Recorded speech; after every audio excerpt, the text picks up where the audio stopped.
show you. So I'm going to start with a very quick background to the company, just so you can understand where we've come from. We have, as the core team within the company, have about 30 years of publishing projects and technology know-how, having developed a previous system that was bought by Quark, and then censhare started in about 2001. We have now over 100 customers around the world and a growing partner network, of which IO Integration are one of our biggest partners, both in the US and in the UK. We have offices in many locations. Head offices in Germany, in Munich, with also offices in Switzerland, Italy, UK, India, and the US. And our partner network includes technology specialists such as IO Integration, who we work very closely with in the US market and also now in the UK. censhare has a very wide range of customers that we work with. Traditionally, in the first few versions, we were working mostly with traditional magazine and newspaper publishers, but as the system grew and the requirements of other customers grew, they converged, and maybe those traditional customers are now only 50% of our customers, and the rest form a range across lots of different industries. So we work with agencies like McCann Erickson, Seven Seas, also book publishers, particularly in travel guides, recipe books. Those sorts of areas are very well suited to XML content creation, especially around travel guides, where you've got a lot of point of interest information that are related to each other in many different ways. Also, corporate publishers and special interest publishers. Financial service providers are a very big growth area for us, particularly companies like Royal Bank of Scotland, Swiss Re, Deutsche Bank, especially where Swiss Re produce in multiple languages, and we're automating the translation of tables because it's standard text that's used again and again. A translation memory system will do that, and also convert number formats for the different regions as well. A more recent growth area for us is retail. Migros are the largest retailer in Switzerland. I'm running both supermarkets, banks, and other areas as well, and they're using censhare for print catalogs, flyers, mobile apps, and also pushing content to their websites. Marketing communications, we work with companies like Dyson and BMW, who are producing their brochures that you'll see in the dealerships in many different languages, and also regionalized content as well. And we'll talk more about the BMW example a bit later on when we look at the case studies. And then we also work with the traditional magazine and newspaper publishers, companies like Hearst in the UK, Bauer Publishing in the US, and the UK and in Germany, Editora Abril in Brazil, and also Condé Nast in Germany and Russia, among others. Should we go ahead and do a quick poll here? Okay. So we've got a question for you, because I think one thing that's really interesting about the censhare product is it's one of the few technologies I've seen where you can actually see how it would make a difference in your life personally. So the question is, have you ever purchased something by starting with a web search or looking for recommendations online?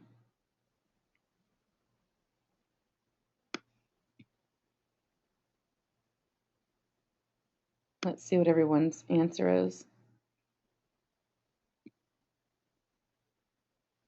Yes, 100%, which means that we're even above the average. So the answer from statistics is that 90% of people actually start their search for a new product online these days.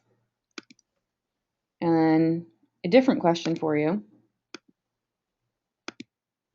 How do you usually make the final purchase decision? So you start online, but then what do you do next? Do you look for more information online only? Do you go shopping, call a friend or family member and ask them what they like? All of them? I don't know. You have a wonderful partner that takes care of everything, so you don't have to deal with this stuff.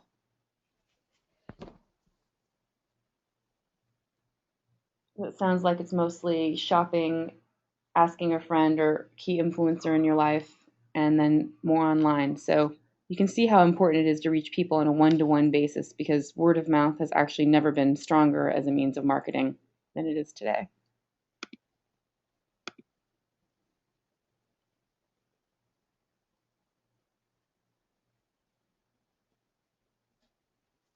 So let's go ahead and see more about the product. Great. So now what we're going to look at is some of the areas that the product covers. The overriding vision, as it were, of the product is that information creates relations. Every piece of information that you store within your business is connected to other pieces of information. And what censhare is doing is really bringing all those different pieces together and how they relate to each other. So it's becoming more and more clear that in the information age, the age we're in now, it's not so much the medium that constitutes the heart of communication, but the information assigned to it in relation to other information. So where we're seeing recommendations on Amazon or Google or recommendations from friends, those are the sorts of relationships that we're talking about, or at least a subset of the relationships. And as this information expands, it's being connected to each other in new ways. So whilst we have obviously complex algorithms sitting behind it all, from a user's perspective, it almost feels like information organizes itself these days, that we're always being pushed information almost before we've thought of it.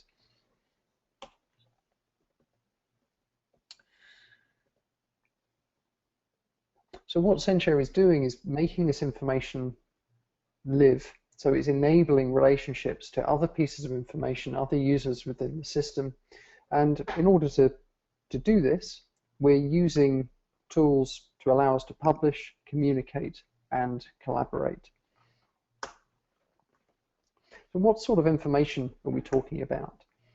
So the content that you're producing at the moment, so your text, your images, your audio and video, but also less common things that you might not think of straight away, things like profiles, people's locations, what their interest is, also their behavior. So when someone goes to a certain location in your iPhone app or on your website, those interactions become more and more important, especially where you're communicating with customers across lots of different devices.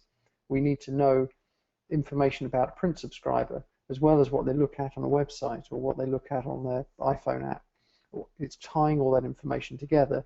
We start to understand more about what the customer wants and also what your internal users want from the information, how these different pieces are being pulled together and used in different outputs. So we can then group each of these pieces of information together into information chunks. And we might have like an editorial piece where we have text, images, videos.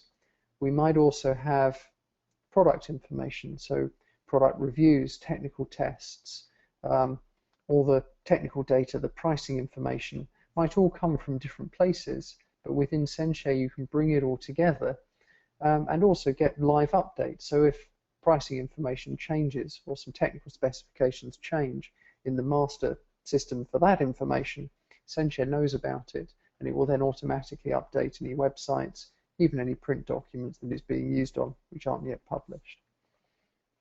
And you can also define your own. So every part of the system is very customizable. You can define your own business language and also your own groupings of assets.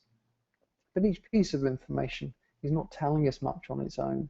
So we might have a person in the system and we might have an article. And we can then add metadata to each of those pieces of information. And this can be customized both for the type of asset that we're talking about and also for your individual system. So here we can see we've got a person, 45-year-old male in Munich, and also an article about doping, biathlon, and sport.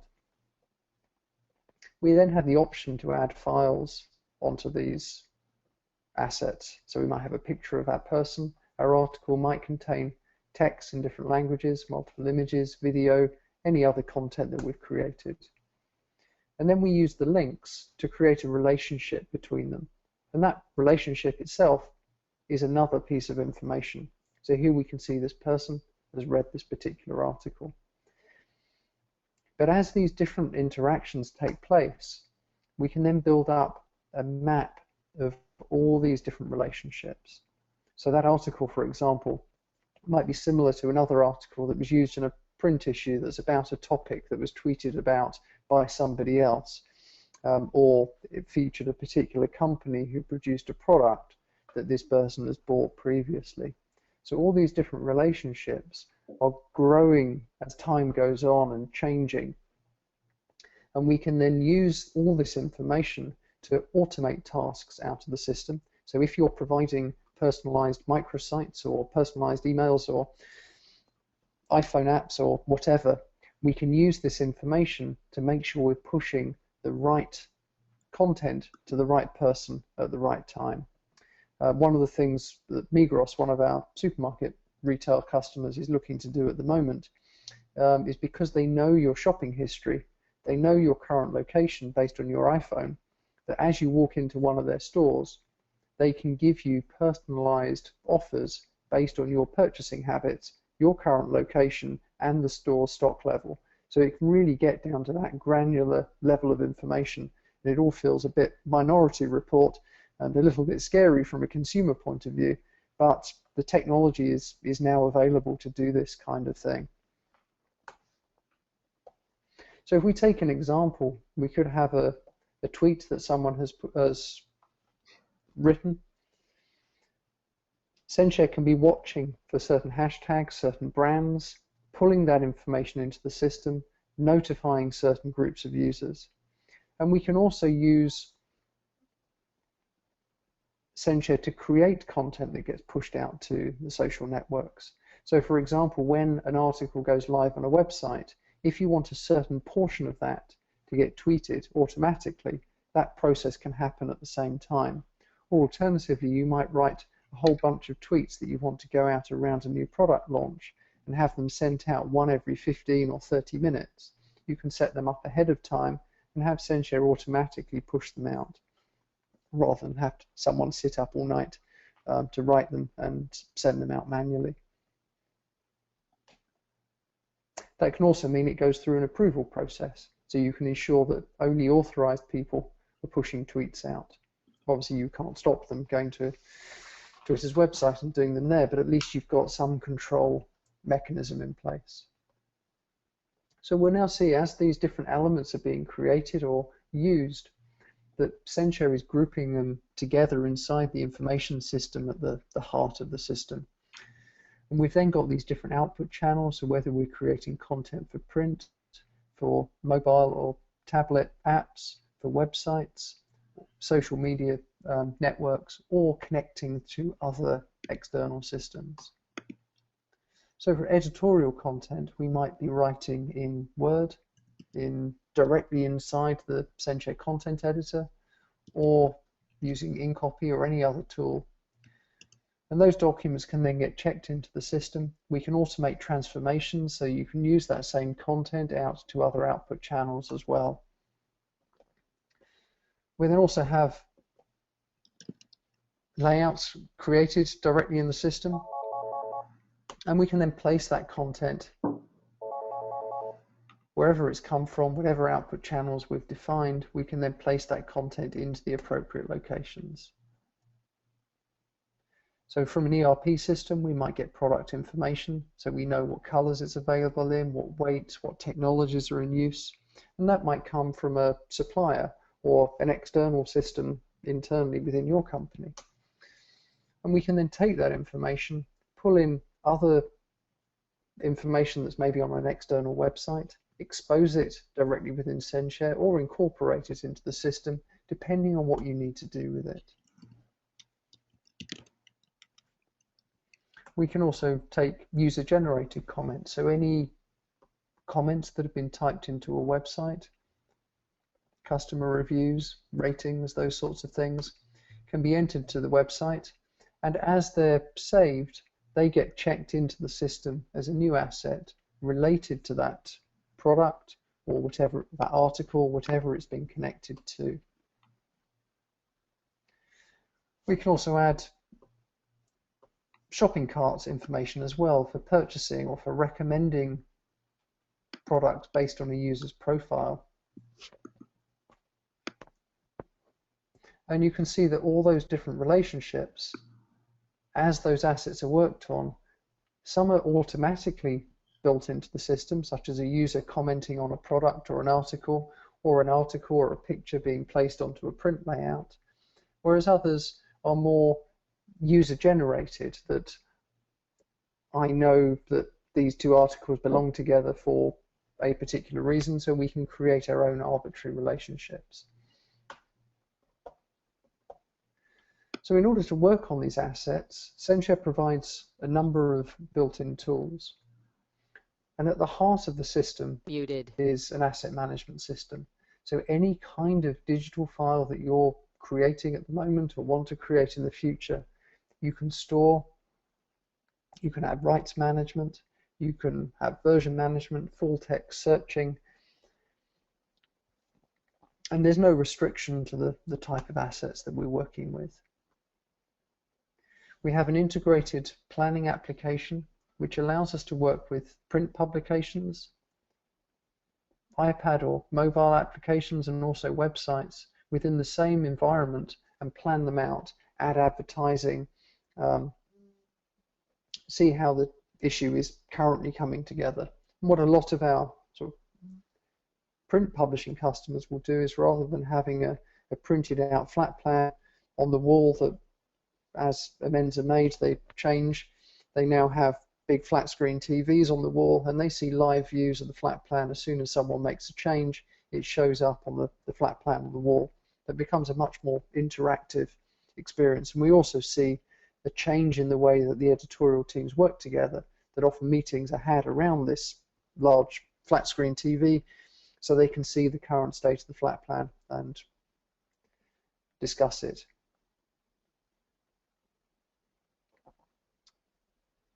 And then we can add workflows to it, so any asset type can have its own workflow attached to it, and we can then have process control, see status overviews, that kind of thing. Tied very tightly into that is the schedule management, so you can assign deadlines, automatic escalation to assets as well. The content creation will support pretty much any desktop application you might want to work with, but particularly tight integration with InCopy, Word and Excel. And we also provide our own built-in content editor, which works both within the full client and also the web client. For working in print layouts, we have tight integration with InDesign, also support FrameMaker and Express. And for InDesign documents, we can provide the censhare layout editor to make basic manipulations directly within the client. Imaging video editing, again, all common desktop applications are supported, plus the built-in image editor. The localization management is particularly powerful. So where you've got catalogs that are being produced in many different languages or many different regions, or even magazines or newspapers, we can use the localization system to manage that process and push out translation tasks.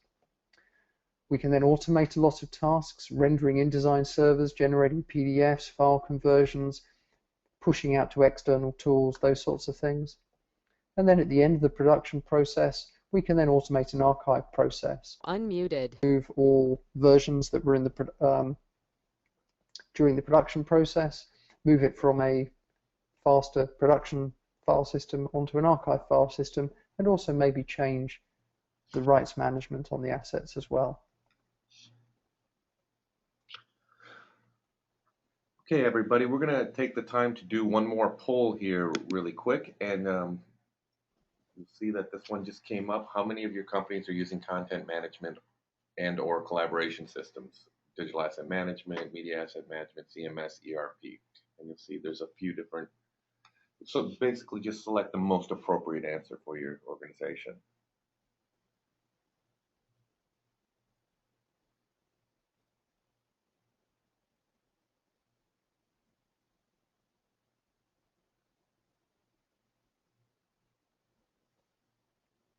Okay.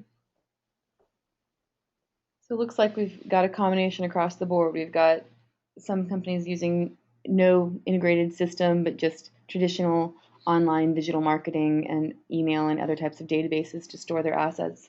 while others are all using an all-in-one solution that is fully integrated. So good to know. We'll hand it back over to Phil. Okay, great. So we just kind of look at a very 4 very short case studies, so you can get an idea of how some of our customers are using censhare and how they're benefiting from it. So the first one is News18, which is Austria's second busiest website. It's a news website, and all their websites are now published with censhare, and also their print magazine is as well. So they're using now the same system, the same processes, and the same creation tools, regardless of output channel. So it's all being created from one system. One of the biggest drivers for them was remote access. They wanted all their journalists and their production team to be able to work from wherever they are at the time. So censhare has made that possible, both using InDesign directly, also the layout editor and our content editors. And from moving from their previous 2 completely separate systems and processes, they've seen about a 20% saving in production costs. Editora Abril are a large consumer magazine publisher in Brazil. They have 3 sites in Sao Paulo, Rio, and Brasilia, and about 1,300 users across 52 different titles. And we've been working with them for about 3 years now. The initial project was to get their existing print publishing moved from a file system based approach into censhare, and we worked with them very closely on the first 3 or 4 titles, and then they started managing that process themselves across the rest of the titles using standardized workflows, making it very easy for them to move users from one production area into another, whereas before they had very different systems within each title. The second part of that project was to consolidate their existing archives, which was spread across multiple systems, and they have in their single censhare system over 3 million assets, consisting of 5 decades of data. And just by looking at their print publishing, they've already seen savings of 25 to 30% on their production costs, and they're now looking at how they might use censhare for web publishing and their tablet publishing as well. For Deutsche Bank, they were looking for different benefits out of using the system.